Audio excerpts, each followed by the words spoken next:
Bonjour tout le monde, j'espère que vous allez bien. Aujourd'hui je vous retrouve dans une vidéo Back to School 2014 avec une vidéo à savoir sur quelques conseils pour se faire un petit peu d'argent de poche quand on est ado et quand on trouve que nos parents ne nous donnent pas assez d'argent de poche, voire pas du tout. Je me suis dit que ça pourrait peut-être vous aider puisque j'ai reçu beaucoup de messages à ce sujet, comment je pourrais faire pour gagner un peu de sous, etc.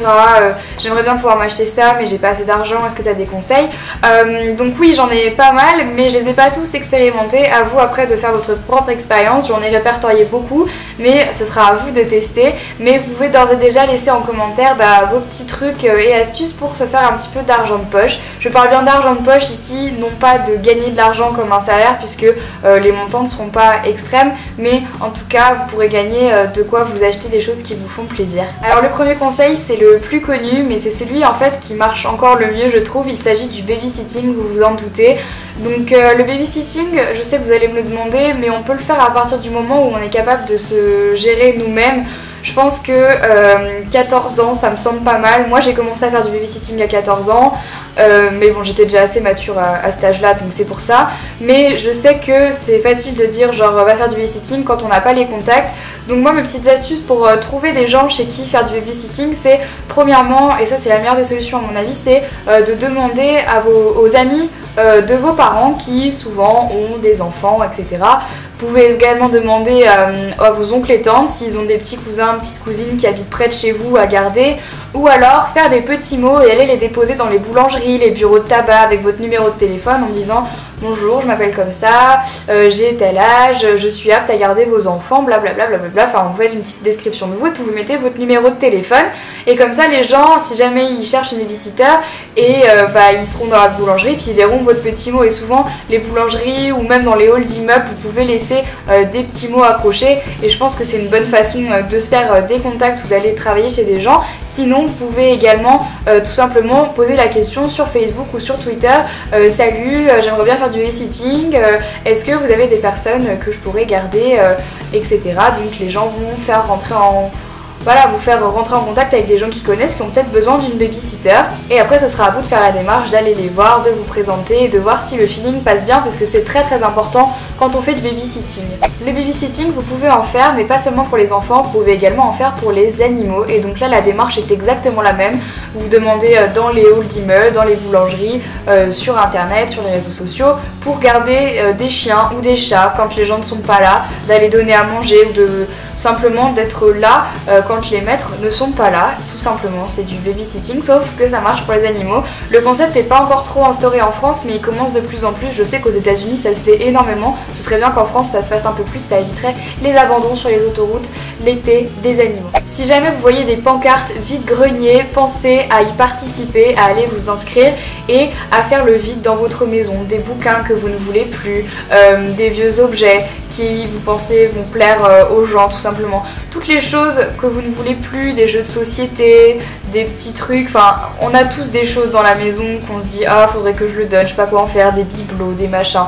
Il y a plein de choses de ce genre là, même des petits meubles. Et vous pouvez tout simplement demander à vos parents d'aller participer à un vide-grenier ou y aller de votre plein gré et amener vos petites affaires là-bas pour aller faire un vide-grenier, vous déposez vos affaires et puis les gens viennent vous les acheter ou pas. Déjà d'une c'est un bon moyen pour se débarrasser des choses dont on ne veut plus et de deux ça vous fait un petit peu d'argent de poche. De la même façon que vous pouvez liquider tout votre appartement ou votre chambre, vous pouvez faire la même chose avec vos vêtements. Donc pour les vêtements il y a plusieurs choses disponibles. Donc vous pouvez faire un vide dressing entre copines. Donc par exemple vous appelez 2-3 de vos copines et vous leur dites hey, ça te dirait de faire un vide dressing à la maison. Donc vous invitez 2-3 copines, elles prennent des vêtements etc.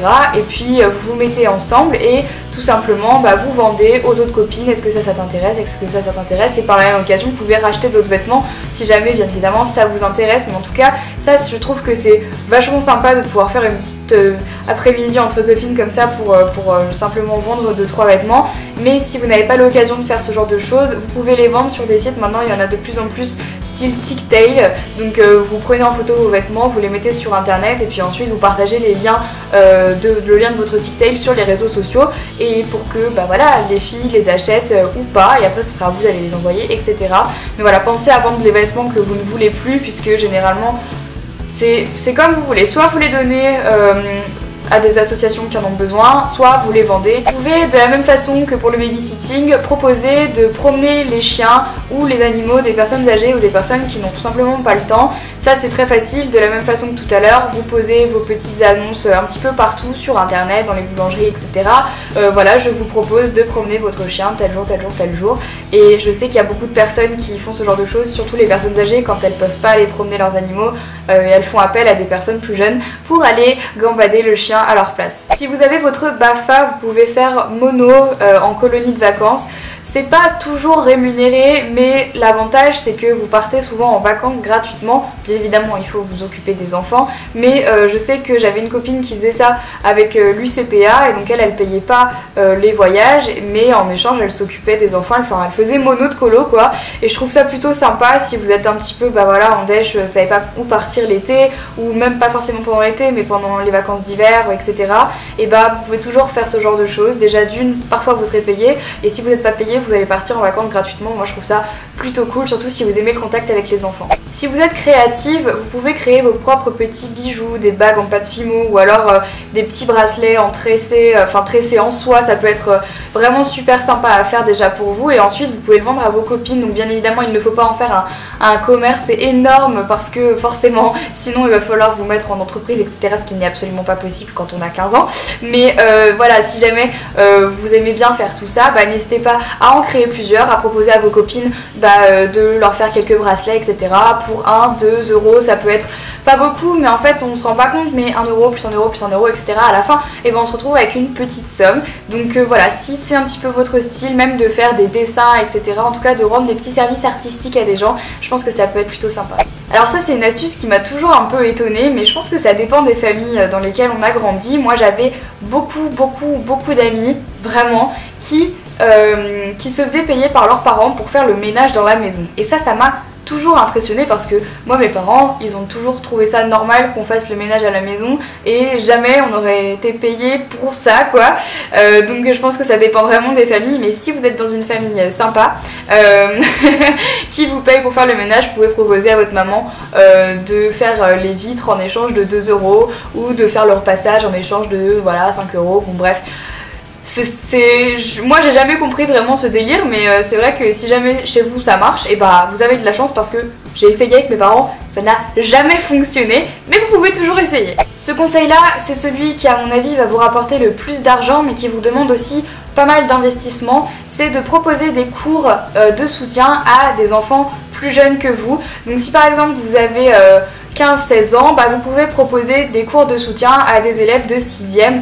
Bien évidemment il faut que vous ayez un niveau assez bon entre guillemets dans la matière que le petit ou la petite aura besoin de travailler, mais vous pouvez très bien faire ça. Moi j'avais une copine, ma copine Marie que vous connaissez, elle en terminale, elle proposait des cours à une fille de seconde il me semble, et tous les mercredis soirs elle allait chez elle et elle l'aidait à faire ses devoirs. Donc ça peut être soit de l'aide aux devoirs, soit du soutien vraiment dans une matière tout particulière. Si vous êtes forte dans une matière, vous pouvez proposer votre aide à une personne qui a normalement ses 2 ans de moins que vous, puisque là vous êtes sûr d'avoir le niveau suffisant entre guillemets pour l'aider. Pareil pour trouver des personnes qui voudraient bien faire ça avec vous, vous déposez des petites annonces, vous proposez aux gens. Et je crois que même que dans les lycées, quand vous êtes dans une certaine classe, il y a des choses qui se mettent en place pour que par exemple si vous êtes en terminale, des gens de seconde sont à la recherche de personnes pour les aider, et qu'on vous demande à vous. Donc essayez de vous renseigner dans votre collège ou dans votre lycée si ça se fait, mais généralement ce sont des choses qui sont assez bien payées, puisque si vous travaillez par exemple 2 heures avec la petite,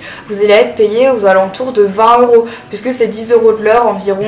En tout cas ma copine Marie se faisait payer 10 euros de l'heure, ce qui est normalement le prix je crois.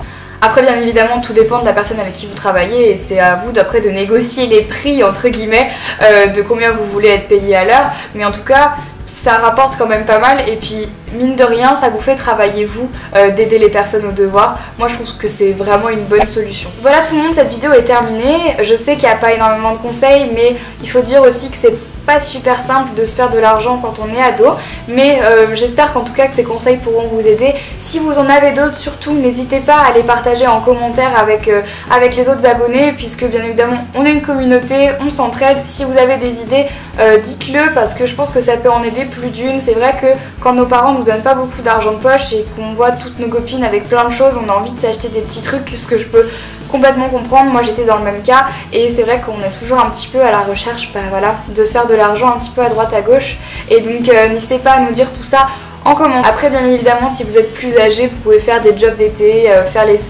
être saisonnier, aller ramasser les cerises ou les vignes, être serveur, des choses comme ça. Bien évidemment après des petits boulots l'été vous en trouvez pas mal, mais là je parlais vraiment se faire de l'argent de poche quand on est au collège ou au lycée. En tout cas voilà, j'espère que cette vidéo vous aura plu, n'hésitez pas à la liker si vous en voulez d'autres de ce style, n'hésitez pas à aller me rejoindre sur les réseaux sociaux, Facebook, Twitter, Instagram, mon blog et ma chaîne de vlog, tous les liens sont en barre d'infos, ça me ferait vraiment plaisir que vous me rejoigniez là-dessus.